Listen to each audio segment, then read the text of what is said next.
badger's money. In a solitary hut at Namakata, within the quiet bounds of Hitachi, an old priest made his life. He sought neither renown for scholarship nor standing for wisdom. Instead, each day opened and closed in a precise round of prayer and meditation. No child was at his side, no hand to share labors or lighten routine. His meals assembled alone, his needs addressed without indulgence or complaint. With each dawn and dusk, he intoned Namu Amida Butsu, focus tethered to those syllables, their repetition measuring every hour, every pause, a rhythm that gave the day its silent form. His devotion reached only as far as the bordering fields and woods. Few beyond the twisted lanes marked his practice or named his steadiness. Still, neighbors, watchful in their quiet, esteemed him. At times they brought food, rice bundled or cloth folded for wear, or straightened what weather had undone upon his roof or walls. In these moments he made no show of want or thanks, accepting the help as part of established order, his attention unmoved, shaped by the steady pattern of his prayer. In the deep hush of a winter's night, cold stretching its weight through the eaves of the priest's humble dwelling, a voice issued from beyond, a call, formal and entwined with the frost. "Your reverence, your reverence."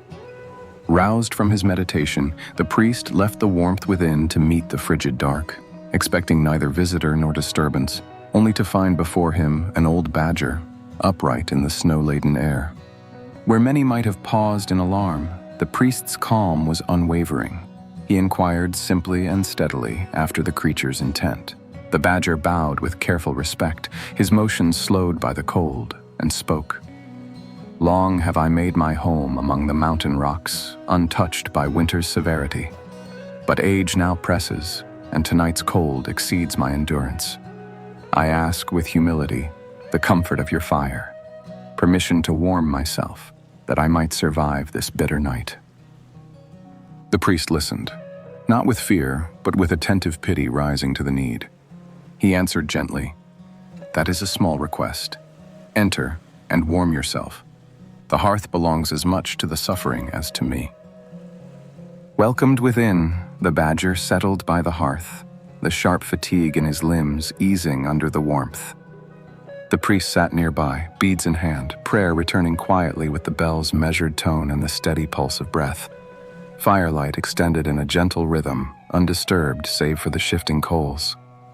2 hours passed in companionable quiet before the badger rose to leave, gratitude spoken with plain earnestness. That farewell soon became routine. Each night the badger returned. A rhythm formed. He brought dry branches for the fire.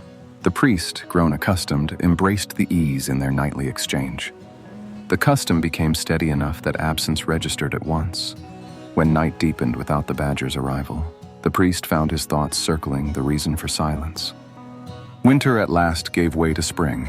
The badger's visits ceased, and the hut returned to its former, unbroken quiet. Days slipping past without a familiar trace at the door. With winter's return, so too the badger reappeared, and the pattern endured without break for 10 years. On the 10th year, the badger spoke. "All these winters your kindness sustained me when frost pressed near. I carry your favor through my days and into memory.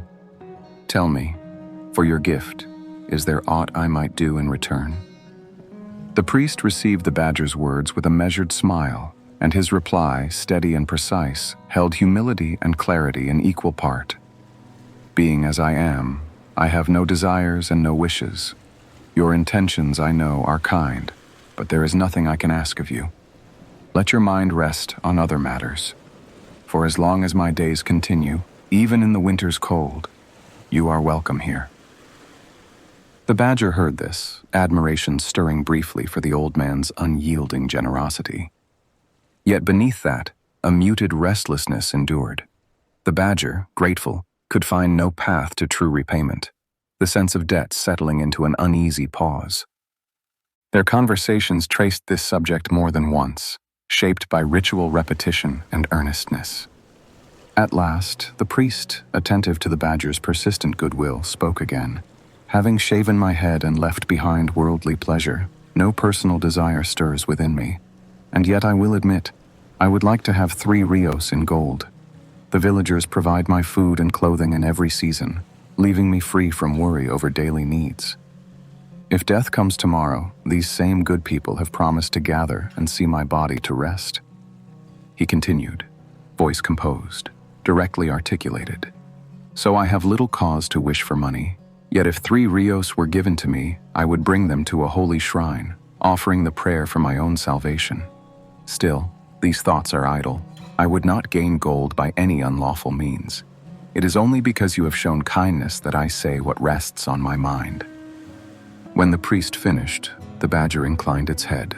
A spark of confusion and concern caught in its posture, drawing from the old man an instant regret for having expressed a wish that now seemed to burden more than clarify. He turned away, tempering the moment. Posthumous honors are fit for ordinary folk. As a priest, I ought not linger on such wishes or let longing for money remain. Please set aside what I have spoken, he said, quiet but certain. The badger, adopting a pose of agreement, kept silent and slipped back toward the quiet of the hills, the matter of true repayment unresolved, echoing without answer. After the badger's visits ended, the priest registered the silence and searched for the reason. He weighed the absence as a problem to be solved. Perhaps the badger, finding no money, saw no purpose in returning. Perhaps, more grimly, it had perished in the attempt. Each scenario sharpened his self-examination and forced him to admit that all he had done was multiply his own faults, an understanding that formed only when any chance for change had already lapsed. His reasoning circled these conclusions, but he settled, with regret, on the probability of the animal's death. In response, he offered daily prayers for the badger, aware, at last, of what his choices had brought about. 3 years passed in the hush of ordinary evenings. Then, one quiet night, as the old man sat alone, a voice by the door called out, "Your Reverence! Your Reverence!" He recognized at once the cadence, the timbre, the call of the badger, absent but lingering in memory. He rose immediately, a faint urgency beneath his movement, and opened the door onto the night where the badger stood waiting, presence woven back into the fabric of this small world. The priest's words, brightened by relief, greeted him. "So you are safe and sound after all? What kept you away so long? I have waited through the silent seasons, anxious for your return." The badger stepped into the quiet hut, voice steady. "Had you wished the money for unlawful ends, I might have found whatever sum.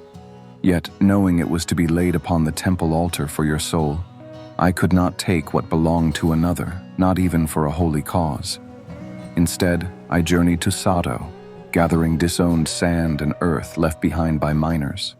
By fire, these fragments fused anew. This work filled my months and days." As the explanation closed, the priest regarded the coins the badger had brought. Their surfaces gleamed, clean, unshadowed, unmarred by sorrow. He took them in his hands, raising them with measured gratitude, marking silently that honest purpose gives true worth, distinguishing substance from mere outward form. "You have carried this burden, all this work and hardship, for the sake of a single word I once let fall," the priest said, his voice composed but alert to what lay behind the labor. "Still, I have received what I desired, and my thanks are sincere." He turned to the badger with careful regard, extending formal acknowledgement. The badger answered evenly. "I did only what I intended," it said. "But I ask you, do not speak of this to anyone." The priest considered, arranging his response.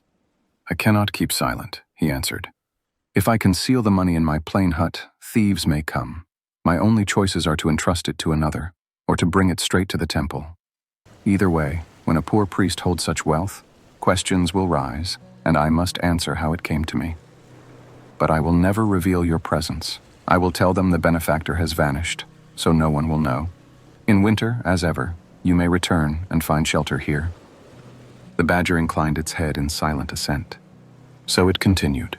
Through every winter of the priest's later days, the badger returned, sharing the warmth of his shelter through long nights. The quiet companionship endured, steadfast, and their understanding kept close within the walls.